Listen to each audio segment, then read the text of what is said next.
Bismillahirrahmanirrahim. Assalamualaikum warahmatullahi wabarakatuh. Oke kan kawan, kembali lagi di channel Pengusaha Muda yang berkarya. Oke kan kawan, di channel Pengusaha Muda ini khusus membahas tentang budidaya ikan gurami. Oke, buat kawan-kawan yang udah mampir ke channel Pengusaha Muda ini, jangan lupa di like, komen, dan di subscribe, karena subscribe itu gratis.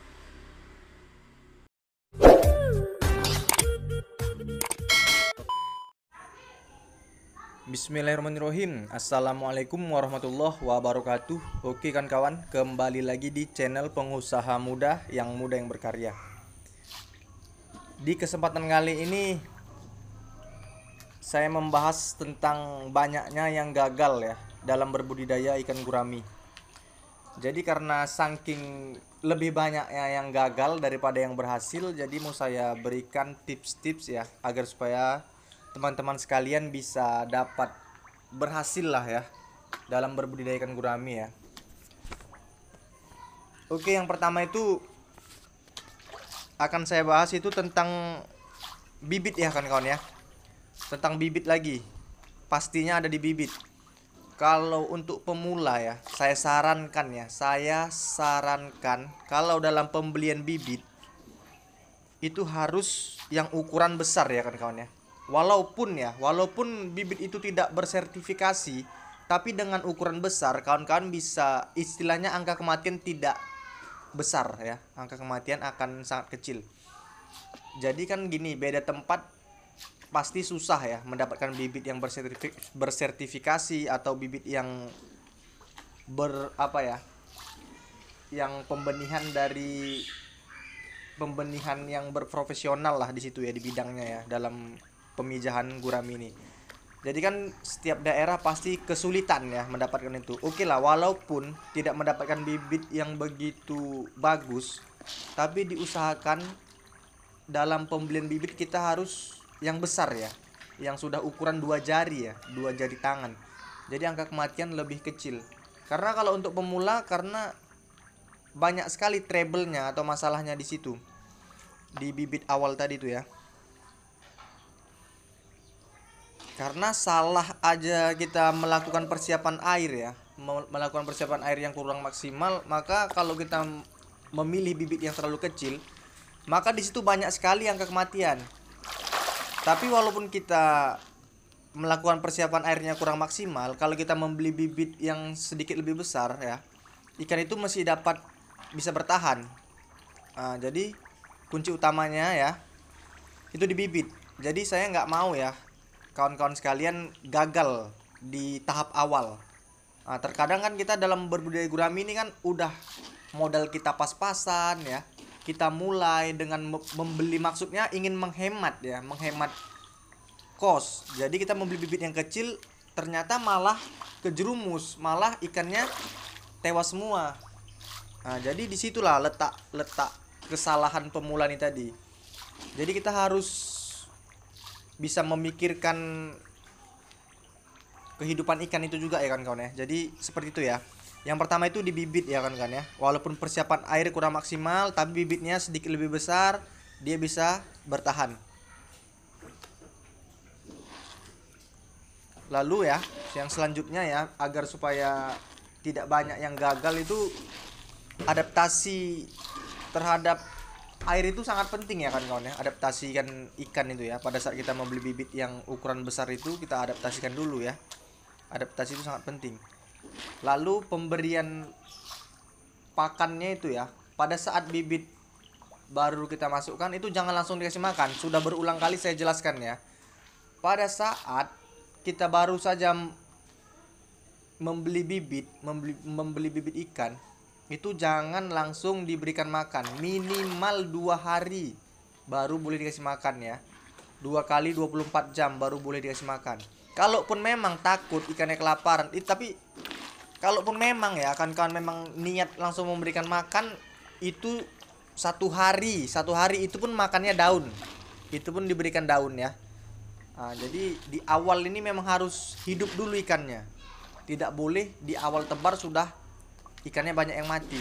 Nah, disitu letak kegagalan pembudidaya pemula di masalah pakan ya. Lalu selanjutnya itu pemberian pakan ya setelah sudah berjalan ya, itu memang harus difermentasi ya kan kawan ya. Memang harus difermentasi pemberian pakannya. Karena fermentasi ini sangat banyak sekali manfaatnya ya kan kawan ya. Dia bisa mempercepat pencernaan ikan. Jadi pakan itu cepat tercernanya, tidak mengembang di perut ya, tidak mengembang di perut. Kalau tidak kita bibis, pakan itu akan mengembang di perut dan memperlambat pencernaan. Jadi ikan itu bisa megap lah ya kan kawan ya, bisa pecah empedunya. Terlalu lama terprosesnya di perut ikan tadi. Jadi dia mempercepat pencernaan ikan ya, melancarkan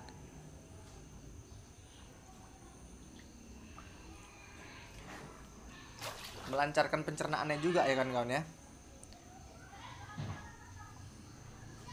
Oke, selanjutnya itu ada di perawatan air ya kan kawan ya. Setelah berjalan itu perawatan airnya, kalau masih pemula itu harus intensif. Harus intensif dalam artian gini. Pada saat hujan ya, pada saat hujan itu air berubah jadi asam ya, airnya berubah jadi asam.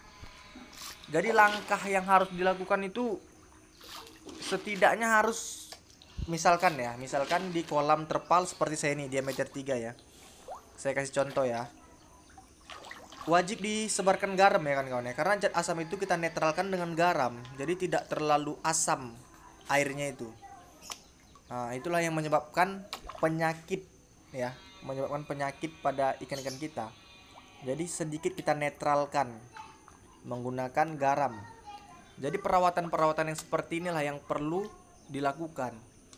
Memang ya, budidaya gurami ini panennya sedikit lama ya, makanya banyak yang gagal. Banyak yang gagal di separuh jalan ya kan kawan ya. Pada saat usia 5 bulan ya, itulah yang sering gagal. Karena di usia 5 bulan ke atas itu gini ya kan ya, air kolam kita itu tadi sudah semakin kotor ya, sudah semakin kotor. Jadi bakteri di kolam itu sudah semakin banyak. Maka dari itu sebelum 5 bulan itu, 1 bulan, 2 bulan, 3 bulan pertama itu wajib di airnya digrojok ya kan kawan ya. Wajib di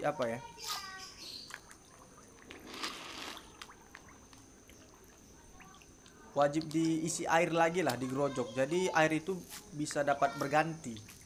Nah, jadi kebanyakan karena panen gurami ini lama, jadi tidak terurus ya. Jadi tidak terkontrol.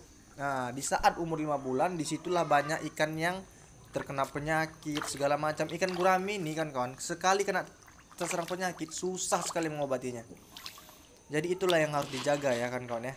Air pada saat usia 5 bulan, kalau bisa seperti di video saya, usia 4 bulan pun sudah saya ganti total airnya. Saya ganti total airnya, saya isi lagi yang baru. Itu langkah yang sangat efisien. Itulah yang menunjang keberhasilan ya.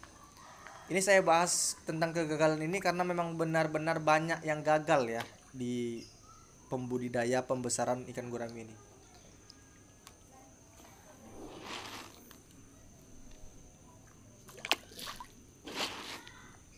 Karena ikan gurami ini ikan yang malas bergerak ya. Jadi memang dia lebih lambat untuk besar. Beda dengan ikan nila, ikan lili, dia memang bergerak terus ikannya. Jadi istilahnya kalau seperti berolahraga deh ya, kalau ikan-ikan nila, ikan lili, jadi lebih cepat besar. Kalau ikan gurami ini lebih banyak diam dia. Maka dari itu, untuk menghindari diamnya ikan gurami ini, kita berikan pakan-pakan alami. Setelah kita berikan pakan pelet, kita berikan pakan alami. Jadi agar lebih cepat pembesarannya. Jadi dia makan terus ya, bergerak terus.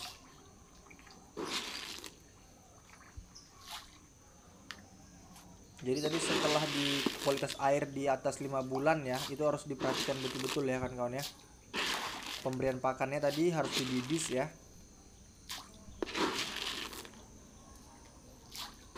Lalu selanjutnya itu yang menunjang keberhasilan itu terkadang salahnya di faktor lingkungan ini kan kawan. Terlalu berisik ya. Itu memang harus diantisipasi ya. Gimana caranya supaya ikan itu tidak stres. Jadi caranya sudah saya jelaskan juga ya. Kalau faktor lingkungan kita itu di rapat penduduk, wajib kita berikan tanaman air ya kan kawan ya, tanaman air. Jadi agar ikan itu sedikit meredam lah ya, ada sanggahannya di bawah. Jadi seperti itu kan kawan ya.